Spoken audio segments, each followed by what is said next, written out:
A gente já espera que vai dar ruim, mas a gente sempre acredita. Ai, Deus do céu, o que foi aquilo? Fala galera, tudo bom com vocês? Bom não tá, né? Bem-vindo de volta a mais um vídeo do canal aí. Racing 2, Corinthians 1, Corinthians fora da Copa Sul-Americana. Ai, galera, até difícil de escrever, viu? A sensação de bosta que deu ontem. Nossa, cara. O Corinthians faz a gente pensar que vai ter uma noite mágica, né? Começa jogando bem. Uma tabelinha ali do Yuri com o Memphis ali que você deixa você super feliz.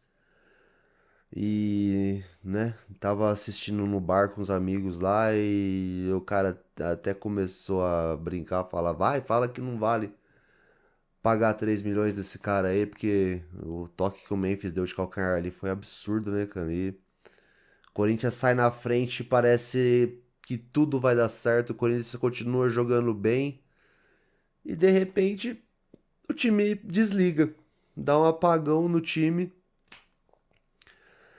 Ai, Deus, nossa, cara, esse vídeo vai ser difícil. Vamos lá. Cara, José Martinez, cara. Putz, grilo. Postei até uns shorts esses dias aí, como eu sempre venho frisando, se você é novo aqui, convido você a ver lá o YouTube Shorts. Eu sempre tô pondo aqueles shorts, aqueles vídeos curtinhos do YouTube, né? Postando vídeos sobre o Corinthians aí. E postei um vídeo sobre o José Martinez esses dias atrás aí. Será que é o novo Pitbull do Corinthians e tal? E o cara vem decaindo. Nossa, cara, que pênalti foi aquele, cara? O carrinho idiota, com o braço aberto. E o Corinthians sofreu esse pênalti. É fogo, né? Depois você tem que assistir as coisas com um pouco mais de calma pra refletir, né? Porque na hora que saiu o pênalti, eu confesso, eu xinguei bastante o juiz. Pra mim, né? Era um movimento ali que o cara deu o carrinho. E no fervor do jogo ali eu falei, não tem como o cara não dar um carrinho. O braço dele vai ficar pra trás mesmo na hora que ele dá o carrinho, mas eu acho que não é bem assim, não. Se for parar pra pensar bem, ele foi meio estabanado mesmo. Pênalti imbecil. O cara. Várias peças do Corinthians estão decaindo de nível, mas a gente vai ir falando sobre isso. E o Corinthians toma o gol ali, cara, logo na sequência, mano. Não dá assim. Vamos falar sobre o lance. A gente sabe que aqui no Brasil esse tipo de coisa é coibida, né? O Gandula não pode agir como o Gandula agiu ali, né, pra acelerar o jogo, né? Mas, cara, não vamos pôr a culpa da derrota nisso, né? E só que é fato que, assim, se fosse aqui no Brasil, o Gandula não ia ser aceito o Gandula ter feito aquilo que ele fez. Eu tava revendo o lance, o Gandula, ele pega a bola e joga pro jogador do Racing ali. Tanto é que a hora que ele tá indo pra lateral bater, quando o Gandula joga a bola pra ele, ele tá dentro de campo ainda. Ele pega a bola dentro de campo, aí ele sai e bate o lateral correndo. Só que, cara, a zaga ali foi lance de várzea aquilo ali, cara. Zaga totalmente bagunçada. Nossa, cara.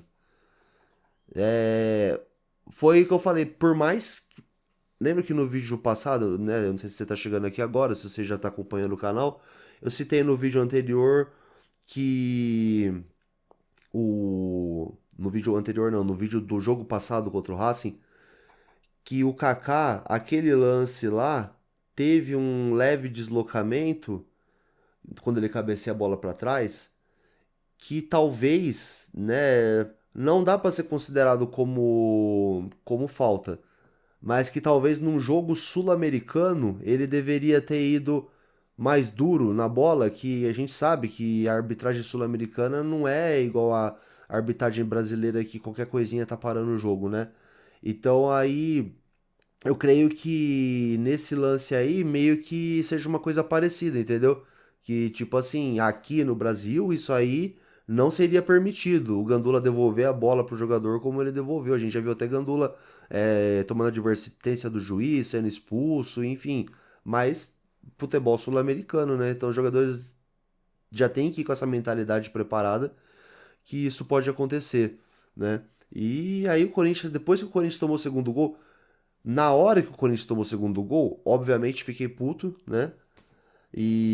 Mas a sensação que eu tinha pelo que tinha acontecido até então no jogo, eu falei, ah, cara, de boa, cara, tem bastante tempo ainda, o Corinthians vai conseguir, né? Tem um segundo tempo inteiro pela frente aí, o Corinthians vai conseguir fazer pelo menos um golzinho pra empatar e levar pros pênaltis aí, o Corinthians consegue fazer sim. Mas, cara, o que o nosso treinador fez, cara? Nossa, sinceramente, cara, não sei. Citei no vídeo anterior sobre o trabalho do Ramon Dias, que às vezes eu citei isso anteriormente. Eu falei que existem duas situações: aquele técnico que joga só em um esquema, e aí a galera fala que ele não tem variação tática, e o técnico que fica variando demais e o time não entrosa. Cara, o Ramon, cada jogo ele joga com um esquema, cara.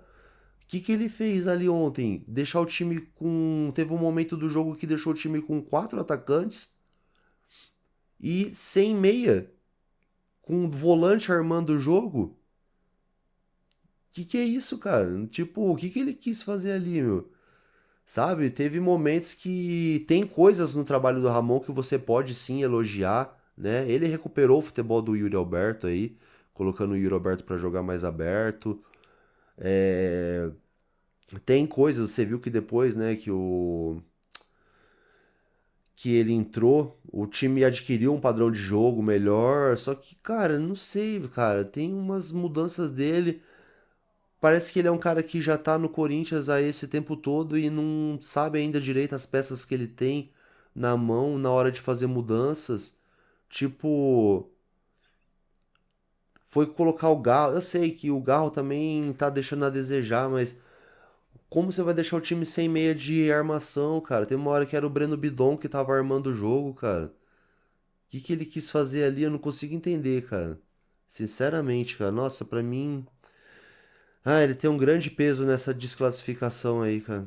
Sinceramente, eu não sei. Eu creio que é, o, o time mudar de técnico agora é a cartilha de time que quer ir pra segunda divisão, né? Mudar o técnico faltando poucas rodadas pro campeonato terminar. A gente já vê na história aí, isso aí é seguir a cartilha de todos os times que caíram, geralmente incorrem em fazer isso. Mas, cara, eu não sei mas se o Ramon perdeu o clássico de segunda-feira, se ele vai segurar o Rojão ou não, porque muito, muito, muito dessa desclassificação ontem tá nas costas dele, cara. O time não fez nada no segundo tempo, cara. Nada, morreu. Da mesma forma que o Racing sentiu o gol no primeiro tempo, né? E só o Corinthians jogou. Quando o Corinthians fez os dois gols, o Racing não teve. Quando o Racing fez os dois gols, o Corinthians não teve poder de reação nenhuma, cara. Fala pra mim as chances de gol que o Corinthians teve no segundo tempo ali. Ah, e outra coisa, cara, é que nem eu falei, é que eu faço vídeo sem roteiro. Vão ter vídeos roteirizados aqui no canal. Como eu convido você a se inscrever, que eu falei, eu tô preparando um vídeo sobre jogadores históricos, jogos históricos. Eu vou fazer esse tipo de vídeo, mas esse tipo de vídeo pós-jogo aqui, nem ficha técnica do jogo eu não tenho aberta pra comentar sobre as substituições e tal. Então eu vou lembrando do jogo e vou falando. Mas outra coisa que eu queria falar aqui, cara. Nossa, você tá falando sobre jogadores que caíram de nível. Cara, tava. Tava não, ainda gosto dele. Eu ia falar tava por causa que ultimamente ele não vem correspondendo tanto. Mas o Rodrigo Garro, eu ia falar tava encantado por esse argentino. Eu ainda gosto dele, ainda boto fé que ele tem muito a dar ainda pelo Corinthians, né? Mas, cara, o que tá acontecendo com ele, cara? Como é que naquele lance, o Memphis era pra ele ter dado duas assistências pra gol ontem, porque ele conseguiu um passe ali maravilhoso, deixou o Garro na cara do gol e o Garro fez. Cara, se ele tinha, vai, digamos, 10 opções ali, chutar num canto, chutar no outro, chutar por cima, tentar driblar o goleiro, tocar pro Yuri Alberto, cara. O Yuri Alberto tava sozinho, era só ele rolar pro Yuri Alberto e o Yuri Alberto ia fazer o segundo gol. Aí, se o Corinthians perdesse a classificação com dois gols de vantagem, aí é pra acabar mesmo. Então, ou seja, é aquele tipo de lance que jogo decisivo você não pode perder, cara. E como é que ele fez aquilo, cara? Ele fez a única coisa que ele não podia fazer, cara. Meu Deus do céu, cara, que raiva, cara, ai, que raiva. Ai, galera, bom, agora dizer o que, né, cara?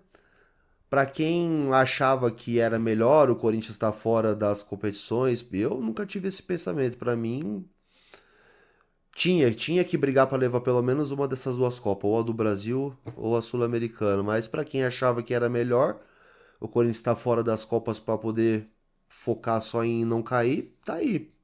Tamo fora das Copas agora. Corinthians sem ano que vem, como eu citei no vídeo passado, diversas competições que o Corinthians ia poder participar se ele ganhasse a Copa Sul-Americana. Agora tá aí, vai jogar o Brasileiro e o Paulista só ano que vem. Cara, um time do tamanho do Corinthians com esse investimento, cara, jogar só o Brasileirão e o Paulista, cara, é uma vergonha, cara. Tem uma pequena chance ainda de ir pra Copa Sul-Americana de novo ano que vem, porque com esses times aí que, né, que estão na final da Copa Sul-Americana, estão, né, dois brasileiros na final da Libertadores, existe uma possibilidade se o Corinthians terminar até ali para 15º por ali, 14º, 15º, de talvez pegar uma vaga para Sul-Americana, que vai classificar praticamente, né, até por volta ali do 15º colocado. Mas sinceramente, cara, né, agora o que resta, né, para salvar o ano é só brigar para não cair mesmo. Se o Corinthians jogar a Série A ano que vem, já vai. É o trunfo desse ano. Fazer o quê, né? E queria que você deixasse no comentário aí. Vocês acham que o Ramon Dias deve continuar pro ano que vem? Porque eu já tô achando o trabalho dele bem questionável. Como eu falei, teve momentos que foi bom, né? Ele teve algumas coisas boas no trabalho dele, mas se você pegar no contexto geral, cara, essas eliminações aí que o Corinthians teve, aquele esquema que ele entrou jogando contra o Flamengo no Maracanã, a postura no jogo de ontem, tem muito do dedo dele nessas eliminações aí também. Então, deixa nos comentários aí pra mim se você acha que ele deve permanecer ano que vem ou não. Bom, é isso, galera. Eu me propus a fazer o canal, eu não vou deixar pra postar vídeo só pós-vitória. Claro que esses vídeos aqui tem um clima de velório do cacete, é o tipo de vídeo que a gente não gosta de fazer, né? Mas o canal vai estar sempre aí, sempre falando do Corinthians, ganhando ou perdendo, porque a gente que é corintiano, a gente sabe que é assim, o amor é na vitória, na derrota, a gente não vai deixar de torcer por conta disso. Mas vamos digerir essa eliminação aí, porque não tem nem tempo pra ficar chorando muito, porque segunda-feira tem só o nosso arquirrival pela frente aí, e a gente precisando, como eu citei no vídeo passado, não é ser pessimista, é ser realista. Eu não julgo o empate contra o Palmeiras segunda-feira um mau resultado, não. Obviamente, eu sempre quero ganhar do Palmeiras, até no xadrez, no truco. Se tiver uma pessoa de camisa verde do outro lado, eu quero ganhar. Mas vamos ser realistas, vamos analisar o contexto, né, que o Corinthians se encontra. Um empate segunda-feira não é tão mau resultado assim. Beleza? Valeu, forte abraço, conto com você, com a sua inscrição aí no canal para acompanhar aí o trabalho novo. Muito obrigado às primeiras 124 pessoas, acho, no momento que eu tô gravando o vídeo que se inscreveram, né? Espero ver vocês aí nos meus próximos vídeos, beleza? Valeu, forte abraço e vai Corinthians. Tamo junto, até a próxima.